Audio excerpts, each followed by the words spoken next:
Definitely. So, my last question for you is about those winter months that we just discussed. Of course, we have some holidays coming up. Canada already celebrated their Thanksgiving holiday and their cases went up afterwards. The US is heading in a bad direction. Do you have anything to share about how we should be approaching the coming winter months, the holidays, and the best ways to protect ourselves? Yes, unfortunately, as you pointed out, the virus is really rampant now, not only in North America, but also across Europe. If you've been paying attention to to what's going on there, England recently entered its second or third full lockdown uh, because of the uptick, and much of this is expected. To be quite honest, all of the winter viruses are winter viruses because they do better at that time of the year. They don't like the warm humid weather. They prefer cold, dry weather. It just they're more sensitive to that warm climate, and they reproduce better and they live, as it were, longer in those cold winter climates. So I think anybody who knows about the winter viruses would have expected to see this uptick.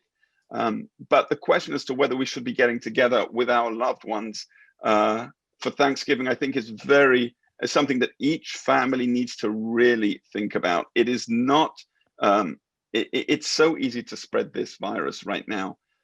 And the last thing that anybody wants to remember their Thanksgiving of 2024 is that they passed on a coronavirus to grandma or grandpa, and that person then died.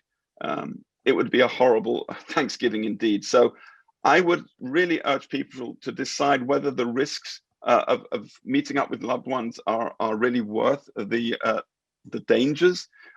It's true that the overwhelming majority of people, get COVID and are just fine. But that's, we've experienced over 250,000 deaths here in the US. So even though the overwhelming number of people who get coronavirus do well, because of the sheer numbers, we have this terrible mortality. So what I hope that people will think about is, even if you're going to get together as a family, if there are sort of people within your family who are older, certainly people who are immunocompromised, people who have underlying medical conditions that would mean that they are more likely to come down with the virus, skip that this year. Let them Zoom in. We have the technology. Have a virtual Thanksgiving dinner. And next year, hopefully, we're all able to come together with all of us having safely been vaccinated, and we'll be able to tell the story of our virtual Thanksgiving dinner while remaining healthy.